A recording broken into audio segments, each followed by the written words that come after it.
Hello, everyone, and welcome to the Journalism Media Studies Center. It's lovely. I know all of you've started chatting with each other, which is absolutely wonderful.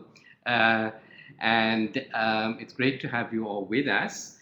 My name is Thomas Abraham. I know you're already familiar with Jason and AJ, and among yourselves, you've been getting to know each other. I'm Thomas Abraham, and I'm the director of the Master of Journalism program. And it's really wonderful to have this opportunity to talk to you about the program and what we do, our values, what makes us tick. I'm going to talk for about 20 minutes, maybe, about the program, giving you an idea of the structure of the program, what you will study, what it involves.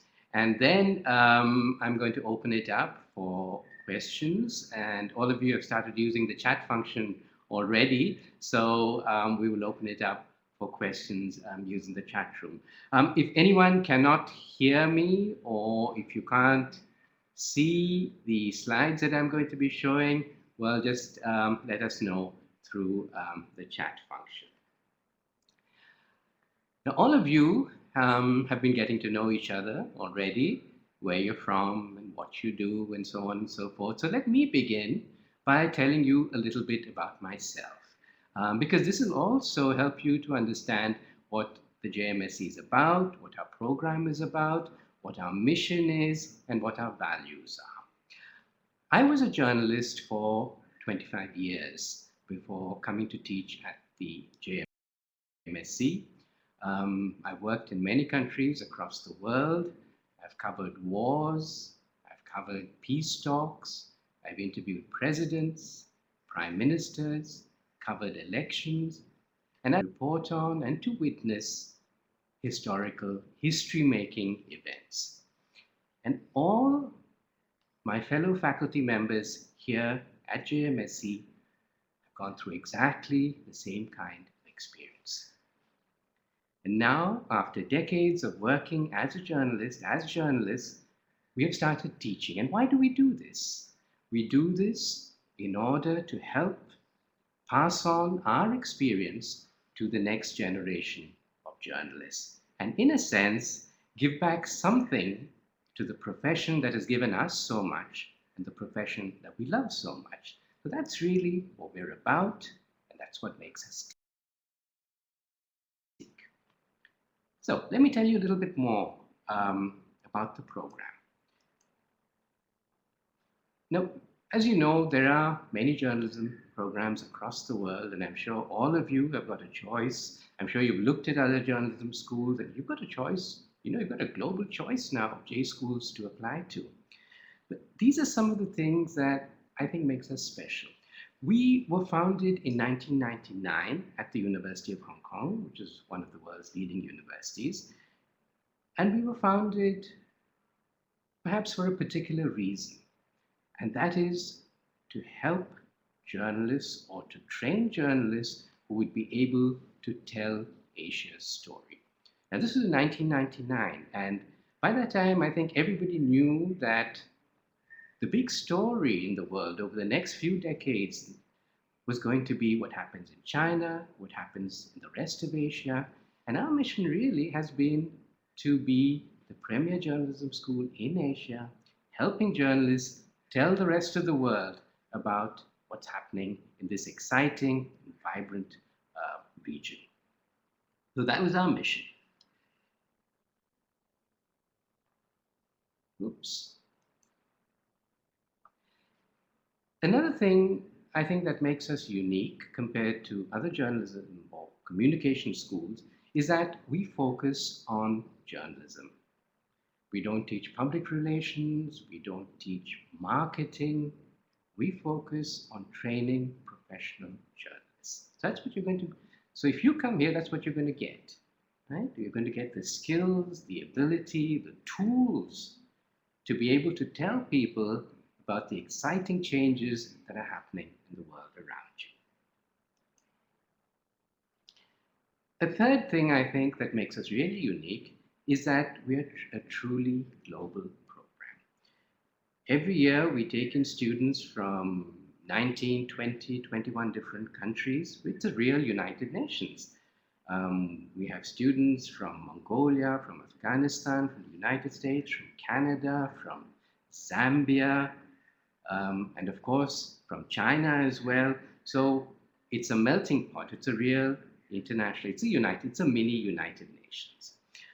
We are taught also by an international faculty. Our faculty come from all over the world. I'm from India originally. I worked many years for an Indian newspaper, and then I was editor of the South China Morning Post in Hong Kong. My colleagues have worked at the New York Times and leading global news organizations, and we have all come together here at Hong Kong in order to teach at this global program. We also like to think that we are a world-class program. Actually, we don't just think that. We are regularly evaluated by our peers, external evaluations, professors from other journalism schools in other parts of the world, from the UK, the US, and the consensus is that whatever we do really is of global standards and that we offer a program that is comparable to the best programs anywhere in the world. So that's something we're quite pleased with. That's something we work really hard to ensure that our quality, that our teaching and our standards remain at this very, very high level. That's about JMSC. Now let me tell you a little bit about the master's program itself. We take between 60, 70, up to 80 Masters of Journalism students a year. And as I said earlier, they come from everywhere. It's a one-year full-time program, or you can do it two-year part-time. If you're an international student, well, you need to be a full-time student. It's a very intense program because we cram a lot. We have 2 full semesters, and then we have a very, very short but intense semester in May, which ends the program, if you will. The last semester you'll be doing is a short, intense program. So we cram a lot into 1 year. And it's very intense, and we do that for a reason, because we figure that most people who are coming to take this degree want to get onto the job market quite soon. They want to start practicing their career. So we try and help them to do that by making it a short, very, very intense program. We have 8 full-time faculty, and we have about 10 to 12 adjuncts or visiting professors. And the adjuncts tend to be journalists who are working in some of the leading news organizations and who teach part-time. And so, as you can see, we've got totally about 20 full-time and part-time faculty to teach around 60 students. Who are our students? This is actually a photograph from 2 years ago. It was the opening day, or the first day of the semester, our orientation, and as you can see, it's a mixed bunch. So these are typical figures. These are actually figures from 2011, but it doesn't vary very much. We have between 40 to 50% of our students come from mainland China. About 11%, 10 to 11%, it varies, come from Hong Kong, and the remainder come from all over the world. Their background, and one of the most common questions that we get asked is, do I need to have studied journalism before in order to apply for this program? And the answer is no. Do I need to have been a journalist before applying for this program? The answer is no. So take a look at where our students come from. About a third of them are fresh graduates. These are straight out of university. Another third are students with journalism experience from 2 to 5 years, and sometimes even longer, 10 to 15 years of journalism experience. And those who have been in the business a while, they tend to come back to school in order to learn new skills, if you will. But we do have a significant number of students who come with experience. And another 1/3 of our students come from a variety of professions. We've had lawyers, we've had accountants, we've had teachers, we've had computer scientists, all of whom we've had bankers, all of whom have worked 3, 4, 5 years in other professions and then come to the realization that, hey, I've always wanted to be a journalist. And I've tried other things. I thought I wanted to be a lawyer or a banker because the money was good. And now I realize that, hey, I want to be a journalist. So, and we're an ideal program for people like this because in 1 year, whatever background you might have, whatever degree you might have, in 1 year, we will give you the skills to work in a newsroom. What happens to you, to people, our students, after they graduate? Now, once more, these are figures from the class of 2011, so it's slightly dated, but once more, this is about typical. 72% of, that's the big blue chunk, the dark blue chunk that you see on this pie chart, are working in media, that is in the news industry, some in public relations or in other media related industries. So that's where the bulk of them work. We have about 15% who work in other areas. And these tend to be anything from research jobs. Some go on to do higher degrees, PhDs. Other work in business organizations doing analysis, research, report writing, because the skills that we teach you as a journalist are really useful. The skills of analyzing, the skills of being able to clearly explain what it is that you know to a wide audience. And that's really useful in a variety of other professions. So about 15% of our graduates go on to work in a variety of other professions.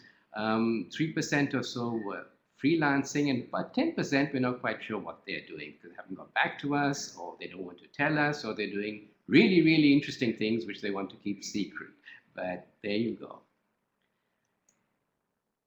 I won't talk more about our faculty, though I've spoken about that already. And before I finish, I'll also point you to our website, which will give you profiles of everyone who teaches here, and plus, of course, a lot of other information. Now, what will you actually learn? Now, what I'm going to show you, you see this triangle here? This is an inverted pyramid. And in an inverted pyramid is the structure around which a news story is built. One of the first things, those of you who don't know this already, is one of the first things that you learn in your reporting and writing classes. So our course structure also does follow an inverted pyramid. Let me explain. The big blue thing are the core skills that you will learn. And this reporting and writing, online journalism, video, and television. Now, these are things that you will do in your first semester or your first and second semesters, and these are compulsory courses that everybody does. Now, unlike other programs where people can specialize in reporting and writing, or some people do only video, we believe, and this is the way the media industry for the last 10 years now, we have ensured that our students can do all three of these things, and that they are taught to use all three of these medium to tell stories. So this is what you will do in your, these are all compulsory courses that you will do in your first and second semester. The next layer of the inverted pyramid, if you will, and these are also compulsory courses which everybody will do, are courses that really deal, if you will, with journalism principles. There's one that is called Critical Issues in Journalism, and that deals with questions of what the role of a journalist should be in society, what kind of values should journalists have, what does the public expect from journalists, and so on and so forth. So these are fundamental issues that I think every journalism student really needs to think through, and you will learn these things in your Critical Issues class.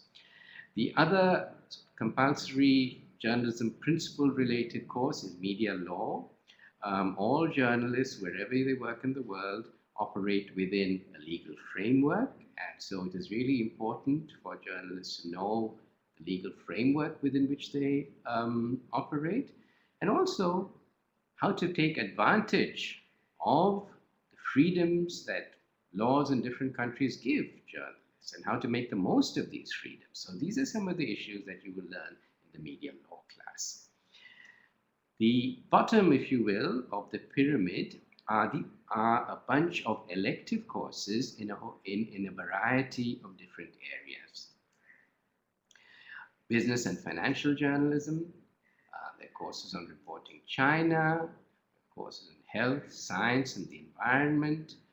We have courses on advanced online journalism, media research, documentary film, a variety of areas that you can choose, depending on your interests, you can choose to take specialist courses in. So this really, and as you can see, we cram in a lot. We do a lot within the year. Like, to be honest, it's just 9 months that you're with us. In addition, we also have internships. Now, this is something that we offer to our students. We help them place them in internships. This is not really a compulsory part of the course, but this is something that we do. So typically in winter, that is between your first and second semesters, students go off and do internships in a variety of media organizations. And we actually have a full-time staff member who is an internship coordinator who helps to bring students and media organizations together and place students in internships. The photograph that you see is of one of our students from Holland, and she finished in 2011, Shari Neiman, and she went to Indonesia to intern in the newspaper. And here she's telling everybody after she came back about the newspaper she worked in and what we did and so on and so forth. So this is also something that we take a lot of effort really to help students to get internships, and we think that it's really a useful part of the learning process. What happens to you after your 9 months? Well, hopefully you will get a job, and here are some of the places where over the years our students have gone on to work. And as you can see, I won't go through the list, but as you can see, it is pretty much a who's who of all the major news media organizations in the world. And once more, being in Hong Kong is really an advantage because Hong Kong is a media hub. Many of the big global news organizations are headquartered in Hong Kong, or they have big regional operations in Hong Kong, CNN, for example, AFP, and so on and so forth, the Wall Street Journal Asia. So this really is a good place to study in terms of being close to major news organizations. And over the years, we have built relationships with these big news organizations. We know them, they know our students, and they know the quality of our students. So for those of you, students who do well here, who pass out with good grades, who do well in their classes, they rarely ever have any problems in finding a job. Having said which, I also need to caution you that the news industry, like every industry, goes through its ups and downs. When things are booming, there are a lot of jobs. When the economy is bad, well, jobs tend to contract. But that is the same, I think, in pretty much every industry that we can think of. One of the other things that we try and do is to try and bring big names, leading people to come to JMSC students and so on and so forth. And over the years, here are a couple of people, the kind of people whom we have had. This is Joy Ito, who's the head of the MIT Media Lab, and he's one of the leading thinkers in the world about the impact of digitalization and new media on not just the news industry, but on human society. So he came and gave a lecture a couple of years ago. This is the filmmaker Ruby Yang. She won an Oscar in 2006 for her short documentary, The Blood of Yingzhou. Ruby actually not only is actually going to be teaching here this coming year. So this was a couple of years ago when she came to give a talk to the students. This is Masood Hosseini. a photographer for AFP, Agence France Presse. He won the Pulitzer for news photography in 2010 or perhaps 2011. And he came and talked to our students that year. He was passing through Hong Kong. He's from Afghanistan. He was passing through Hong Kong, and he came and talked to our MJ students about his experience as a photographer. This, by the way, I don't know if any of you have seen this, but this is the photograph that he took that won him the Pulitzer. And take a few seconds or half a minute or so to look at it. You can see a little girl there dressed in green, standing and screaming. A suicide bomber has set off a bomb outside a mosque in Afghanistan, and this little girl, all around her are her family. They've all been wounded or killed, and she is pretty much unhurt. And this is the photograph that he took that won him the Pulitzer. We've had other Pulitzer Prize winners as well. This is a Pulitzer Prize photographer again, but from a much earlier era. This is Nick Ut, who won a Pulitzer for his war photography from Vietnam. And he took this famous photograph that some of you may have seen of this little girl running down a highway with her back on fire from napalm bombs. And this is a photograph that went around the world, and especially in the United States. It had a great impact, and I think it helped to sort of build up and solidify the anti-war movement and to hasten the end of the war in Vietnam and to the US pull out from Vietnam. So that's Nick Wood. Now, we work very hard. I told you this is a very intense program, but we also try and have a lot of fun as well. So, and here you'll find some of our staff members when, when they're not in a serious mood. This is the sort of things they do. So, we have a big group of students. It's a very young population as well. I'm glad. It's an enjoyable place to study, to work. What does it cost? And this is clearly the bottom line that many of you, all of you, I'm sure, are interested in. Now, for local students, it's between 118,800 and 129,000 and these are Hong Kong dollars, by the way. Don't get worried. It's not US dollars. While overseas students, and it's 7.8 Hong Kong dollars to the US dollar, overseas students pay between 138,600 Hong Kong dollars to 151,000 Hong Kong dollars. And if you think this is a lot, if you do well here, you should be able to make this money in the first 3-4 months, 5 months at the most of work. So look at it also as an investment. Here's some dates to remember. Now, people have started applying, and we've already started reviewing applications. The deadline is the 31st of January 2014.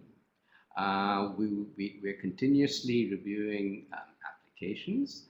There will be a qualifying exam in February 2014, and it's a very simple entrance exam, nothing to worry about, nothing to prepare for really. Followed by interviews in February and March, and hopefully admission decisions from March onwards. And of course, the semester will begin in September.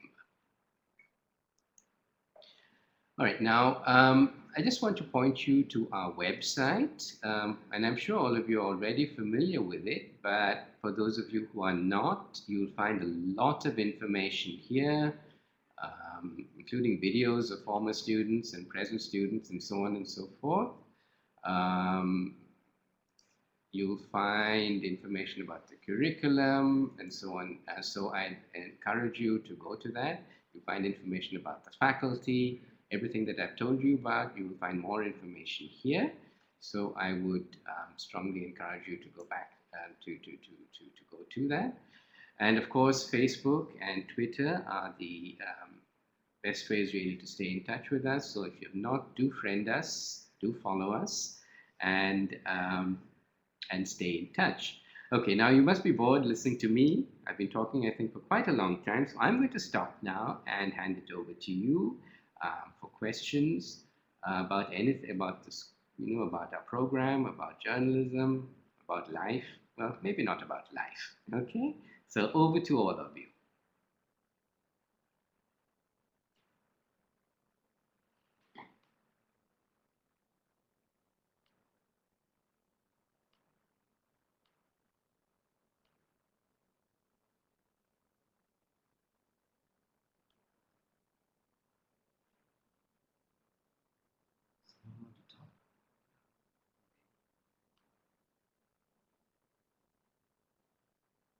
Okay, I can see that a lot of people are, many of you are typing away, but I can't see anything yet, so I'll wait for that.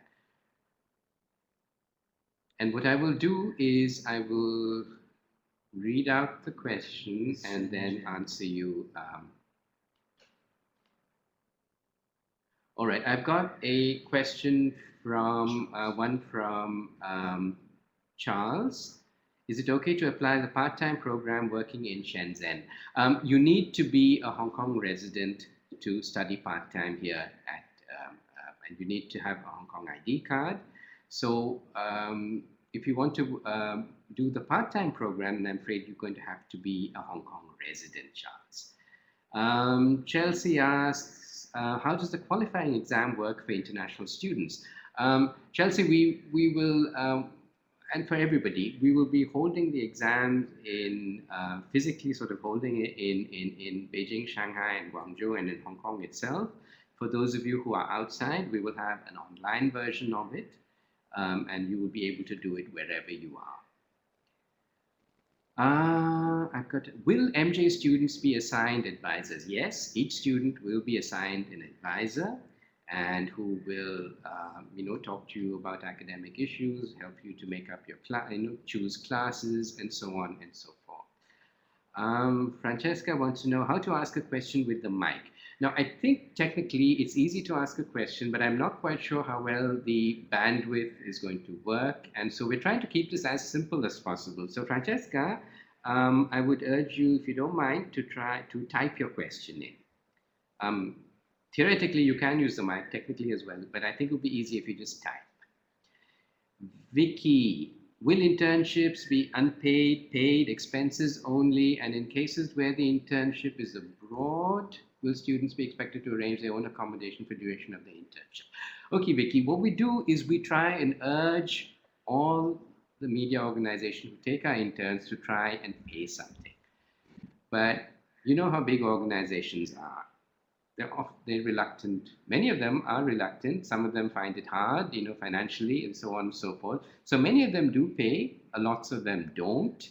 And in terms of getting accommodation and so on and so forth, unfortunately, there's a limited amount. We try and help to the extent that we can, perhaps helping towards airfares and so on. But that really varies from year to year. And we try and give everybody something to help them, to meet their expenses. We try and urge employers also to try and pay something, but it doesn't always work. Some employers are very generous, others are not so generous. So that's the way, unfortunately, it is. How do MJ students apply for the internships? Normally, how many of the okay? Now, in terms of applying for the internship, in your first semester, the internship coordinator will be in touch with you to try and find out what kind of an internship you are interested in, to try and get your CV together, and so on and so forth.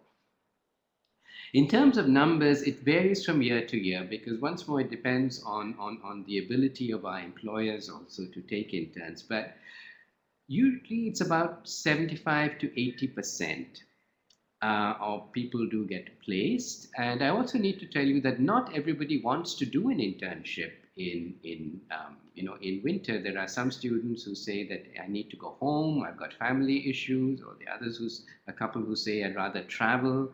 So, but of those who want the internships, I would say between 80 to 90% we manage to place in internships. I was informed that you encourage students to apply first and ask for scholarship later. So I was wondering about the rate of these scholarships.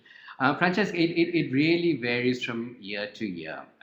And we try and help once more as many students as possible. We don't have a lot of money for scholarships, right? So what we try and do, the money that we do have, we try and give, we try and sort of distribute it among as many students as possible. The situation varies from year to year depending on how much we can. We depend on donations, we depend on donors really to fund scholarships.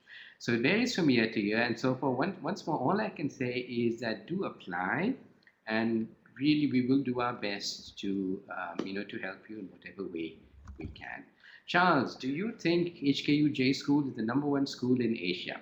Okay, now one thing about journalism is that you never never ask anybody to give them whatever I say is going to be an opinion. So it's not going to be very objective. Uh, do I think we're a good school? Yes. I'm really, and I can say this with a clear conscience. And then it's looking at what our students have gone on to do, looking at what our employers say about our students. I think we really do a good job. Are we number one? Are we number two? Well, I don't know. I think you need to ask somebody outside Hong Kong U whether we're number one or number two. I saw many students intern with overseas journalistic outfits. Is it necessary to have prior experience with that country to intern there? No, it's not. You don't have to have, if you're interning in Indonesia, you don't need to have gone to Indonesia before.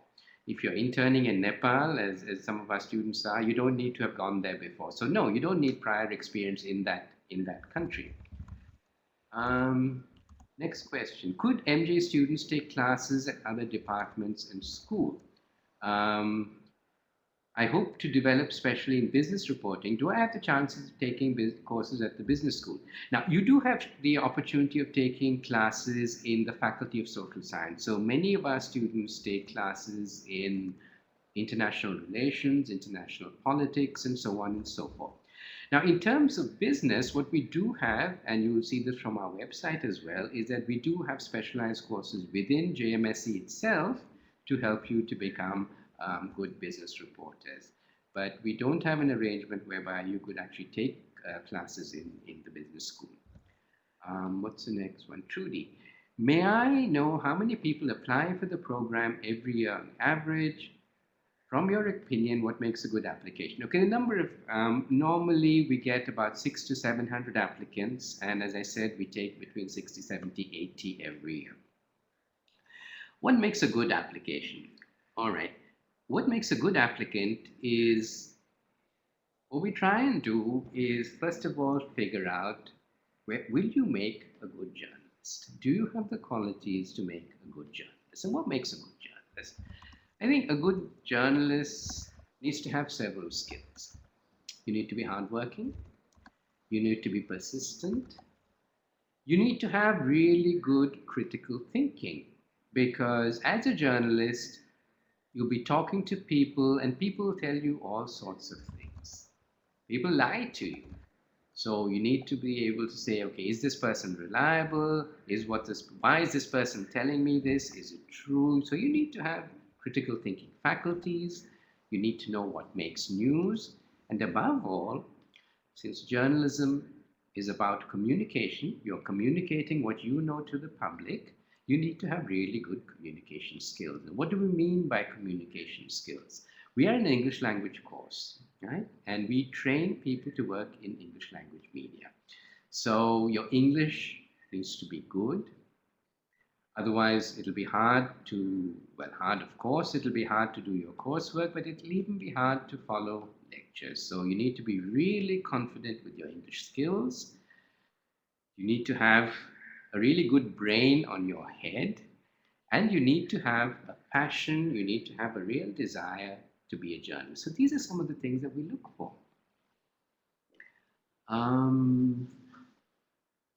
If I got you correct, international students are only allowed to take the full-time program. That is right. International students need to be full-time students. And so you need to finish it well. Actually, you can go a little. You can take it over a year, about 18 months or so, but you need to be you need to be full-time students. To have a student visa here in Hong Kong, you need to be a full-time student.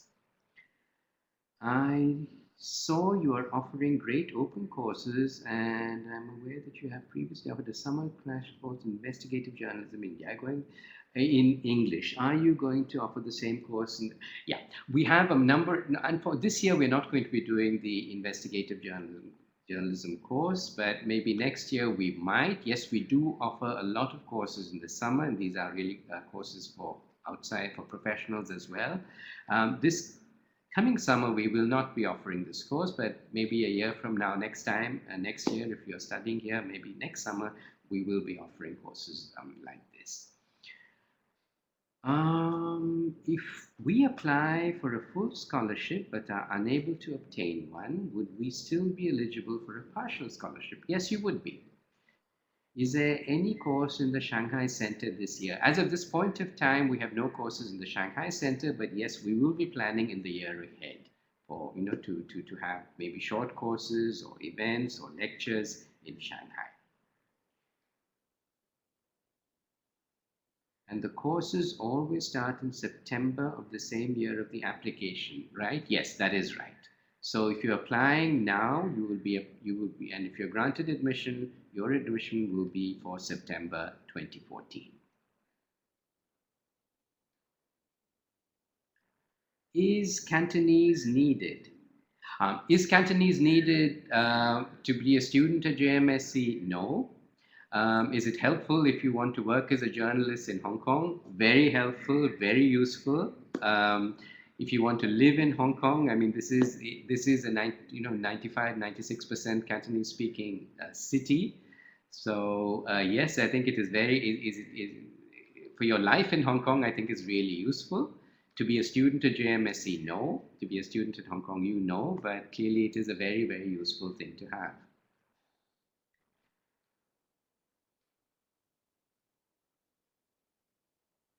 Thank you. Okay, I think there are lots more questions coming. Well, lots of people are typing. Are you guys all typing at the same time, or? Admission. Any age limits? That's an interesting question. Our age of our students range from 23 to 55, 56. Yeah, I'm not quite sure. We've had one 56-year-old student, so absolutely no. Though I think generally the median age of our students is around 30, 31. But we have, on either side, we have people from our youngest will be 22, 23, and we have taken students as old as, I shouldn't be saying old, as young as I am. So, but we take wise, mature students.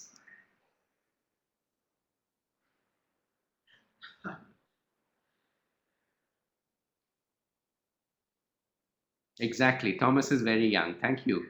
Who's that? AJ. Yeah. Hope we can meet you in the. Yes, I hope so too. Are tuition fees paid in installments or upfront? Tuition fees are paid in installments. Jason sitting it in installments, right? Yes. Yeah. And Yeah. before they come, they pay the first. So the first installment is before you come, and yes, we do pay in installment.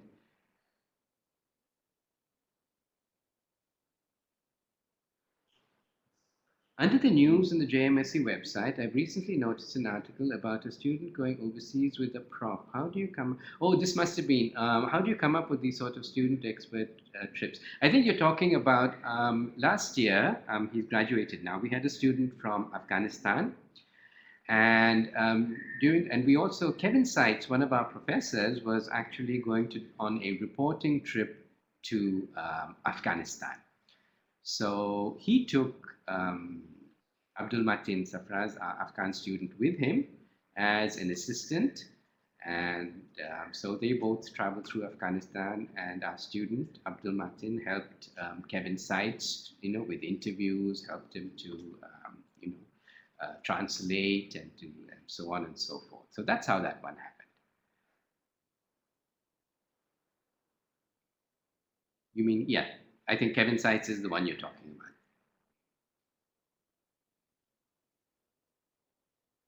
about. That's right.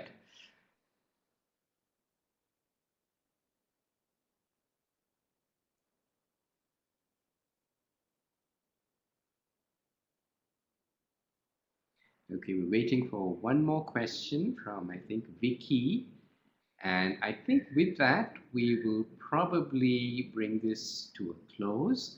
As you know, we can continue, we're going to continue this conversation. You can always get in touch with me, with Jason, with AJ.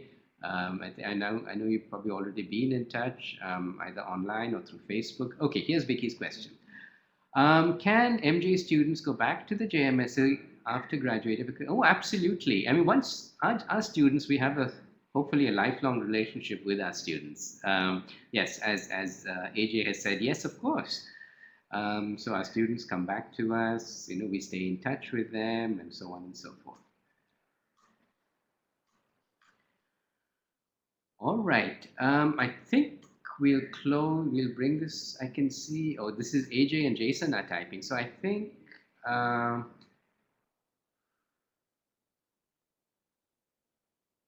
Yes, you'll keep receiving job openings and news after graduation. So not to worry about that. Okay, so I'm going to bring formal this webinar to a close, and I must thank you very much for taking the time to be with us. This is a Saturday evening, and sure many of you have got much more exciting things to do. So I really appreciate your presence, and I do hope that this will be only the beginning of a continuing conversation, a continuing relationship between you and JMSC. So with that, um, good evening, good night, and have a good weekend wherever you might be. Bye bye.